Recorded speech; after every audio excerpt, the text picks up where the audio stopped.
Hey guys, it's Katie here with Life in the Mundane. Welcome back to my channel.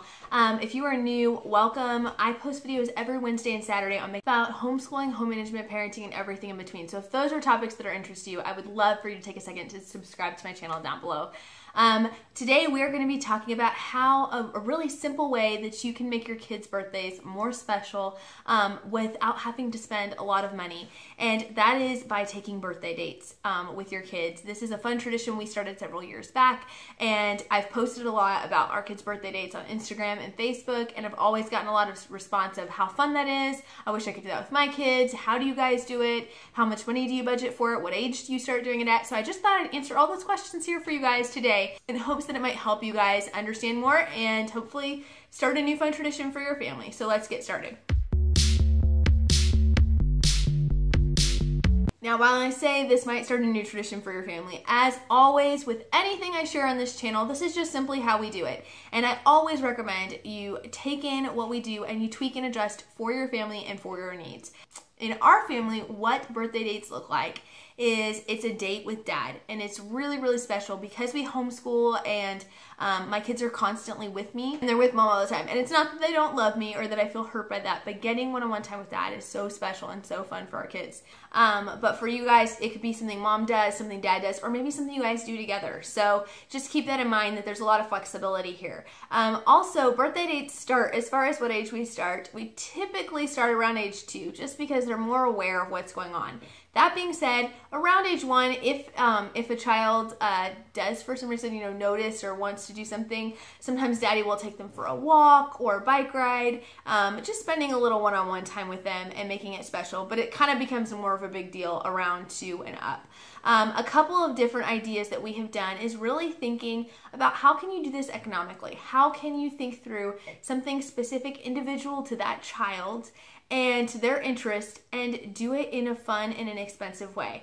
And so we typically look at things that they are interested in. Like one son who is really interested in all things outdoors, and so my husband went and woke him up on his birthday really early, and they went for a sunrise hike and took time to go explore the waterfalls and go hiking in a local park nearby, and that was so fun for him and really meant the world to him. But it was something that he was interested in. My other son is really into board games right now, and my husband went and took him to one of these board game cafes. You pay a small admission fee to get in, but then you have access to all of their collection of board games, and sat down and played that for probably about 3 hours. They spent time doing that together, and it just means the world to them. Another thing that we do is sometimes we'll look at skills that we're working on.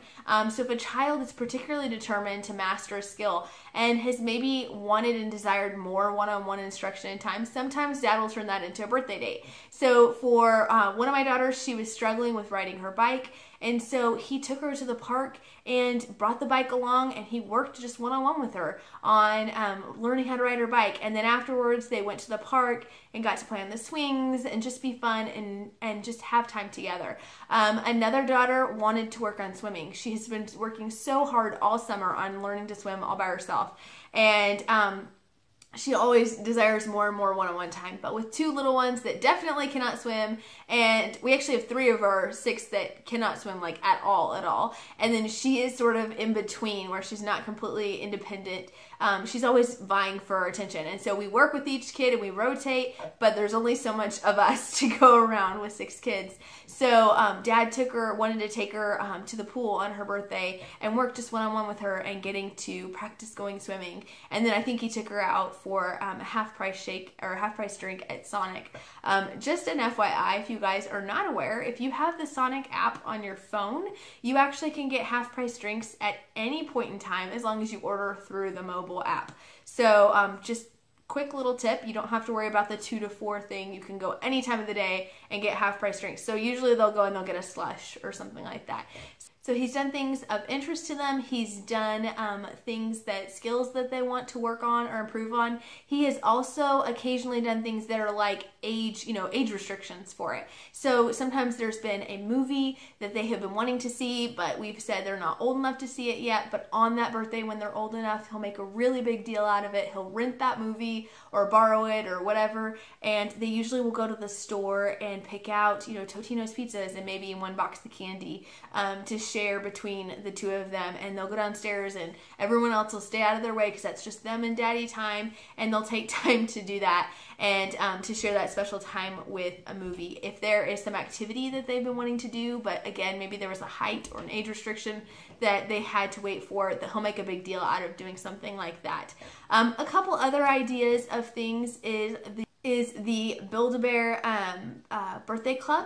You can go online to BuildABear.com and you can sign up for their club emails. It's free, but basically by registering for their birthday club, you can take your child in on the month of their birthday, any point, and go in and get a specific birthday bear for only their age, whatever age they're turning. So for my daughter, who is turning 2, this is what he did for her. It was super fun. She got to stuff it, and they made a big deal out of it and sang a birthday song and gave her a birthday sticker, and she got to ring a bell, and it was this big deal, and it cost $2. And it was so fun. If you can get through there without avoiding, you know, having to buy all the accessories and stuff, which thankfully my kids know that those extras we don't do. BuildABear clothes, really cheap offline, or get them through garage sales, or just use doll clothes even.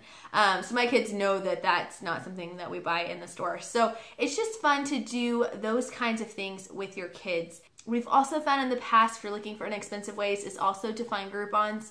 My husband has taken them to do laser tag, miniature golf.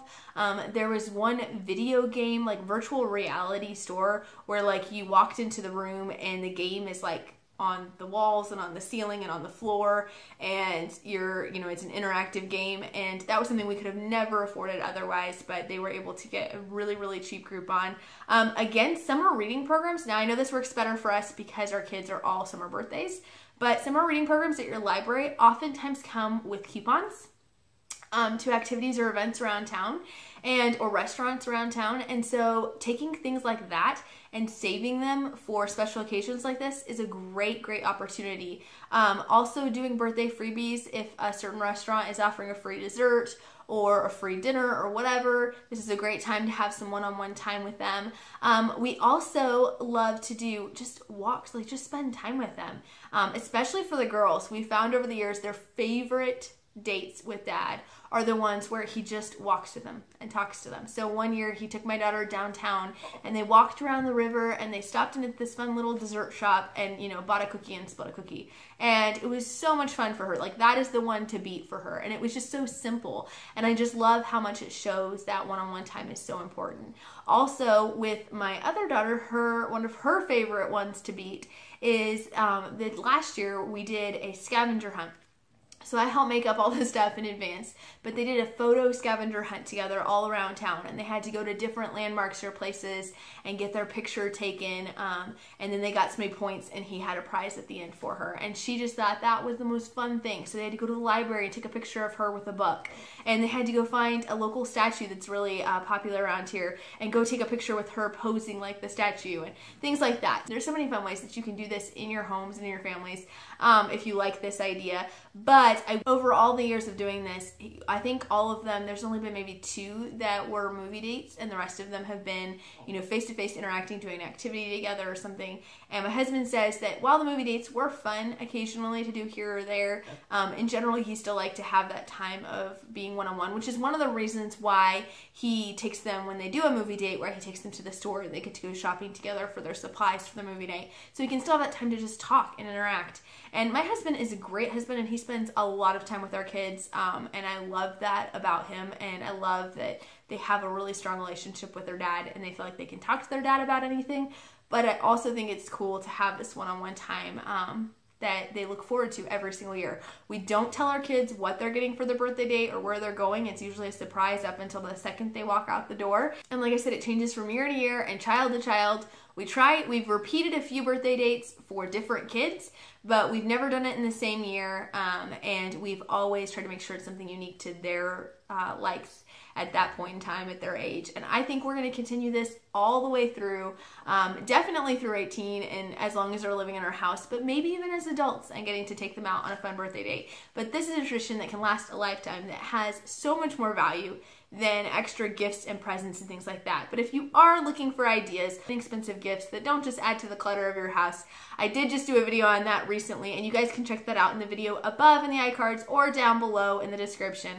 I hope you guys have had a fantastic day. I hope you've enjoyed this. If you guys do something similar, I would love if you guys would just comment below. Tell me what kind of birthday dates you've done with your kids, or do you like this idea? Do you not like this idea? Let me know your thoughts down below, and I will talk to you later. Bye.